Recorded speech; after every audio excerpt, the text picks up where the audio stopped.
Okay, the hip. So, like I said, the hip is your shoulder just as a leg, if that makes sense.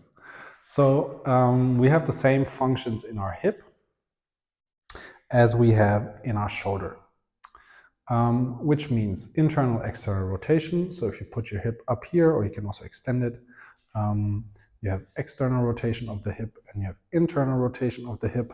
So, this movement. Yep, this is internal, external rotation of the hip. Then we have flexion and extension. So flexing and elongating and flexing the back part. And then we have abduction and adduction as well. Okay, so I would say from all the CARS exercises, this is probably the trickiest one, in my opinion. We're going to do it lying down. You can also do it standing up. Lying down makes it way easier. We just take out the external rotation just for space reasons. You will see in a second why. So it's really tricky to pay attention to the movement of the hip because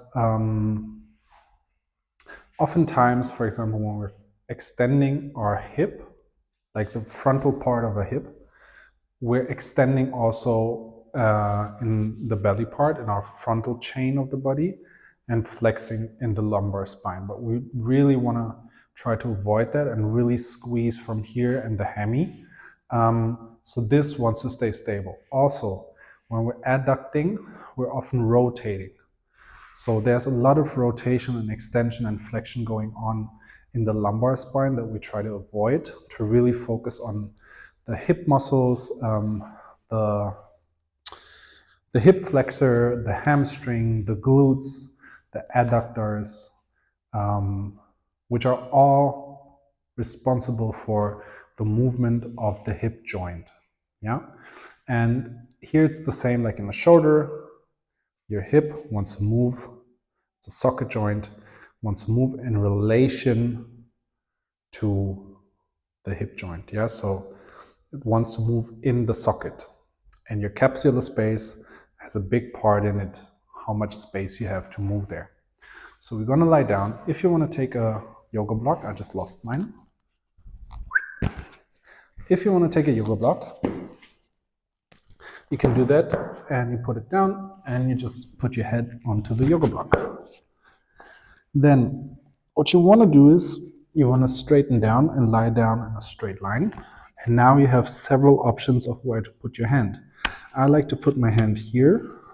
You can also grab it and squeeze it in to give you some tension. Really important, the number one thing you want to focus on is what is my lumbar spine doing? So your hip wants to be stacked. Hip joints want to be stacked above one another the whole time. So when I feel I'm moving here to the back, that's when I know I lost my lumbar spine. Also, the extension and the flexion of the lumbar spine is something you want to pay attention to.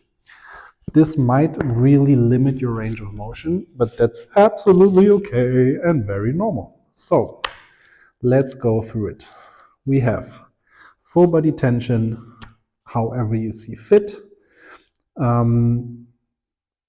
Yeah, so you want to squeeze up, you want to bring your knee up to your chest, go into hip flexion. And now you already start paying attention to your lumbar spine, so you don't want to cave in here, but you want to keep this straight. Now what you want to do is you open up, you adduct your hip,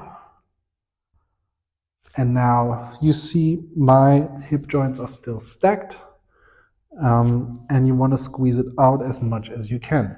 If you can't go anymore, we try not to go here, but if you can't go anymore, you still squeeze it up as much as you can, go into flexion and adduction at the same time.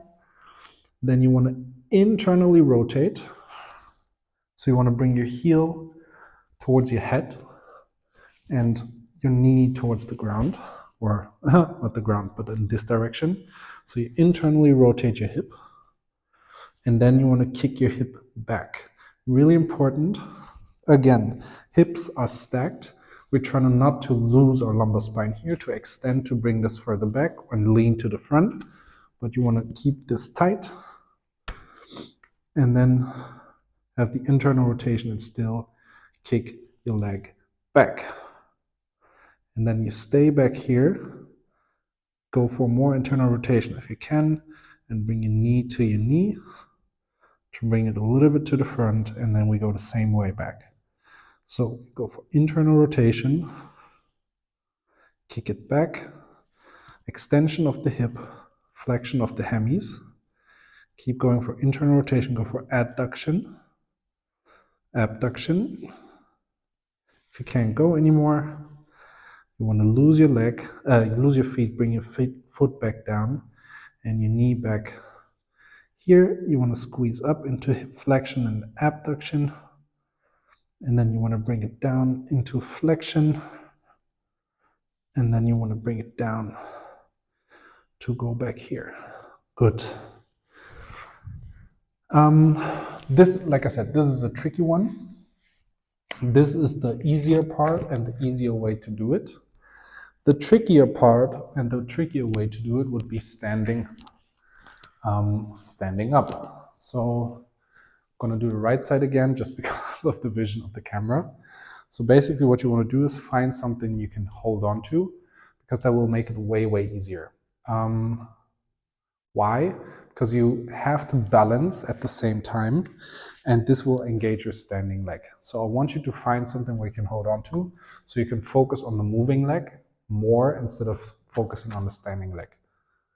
Also, what now comes into play is gravity, way more, so it's going to be more exhausting, and the leaning to the front and to the back. So as soon as you feel you're shifting your weight into your foot, that's something you want to look out for as a compensation. So also we can now start, instead of with just the flexion of the hip, we can start with external rotation. For some it might be better to hold on in this direction. Just figure it out and find it out for yourself. So I'm just going to do it for the camera in this direction. I would naturally do it on the other side, but you see better when I do it like this. Okay, so you want to bring your knee and your foot a little bit to the front of the standing foot, and then you want to go for external rotation. So you want to squeeze your foot up and press your knee down, and then you stay here. And now you go into flexion and external rotation at the same time, paying attention to your lumbar. If you can't go anymore, you drop it, go for more hip flexion. So you squeeze your knee up. Then you go for abduction, so you're opening it up. Really pay attention to not rotate your hip out now. So you really squeeze from your glutes. Then you go for internal rotation and keep squeezing it back. Keep your core tight. Try not to lift too much here. Squeeze it. Internal rotation and come back down here. I'm going to use this.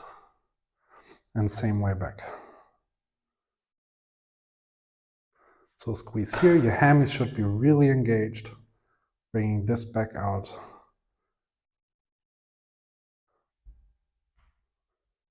And external rotation. And that's basically the same thing standing.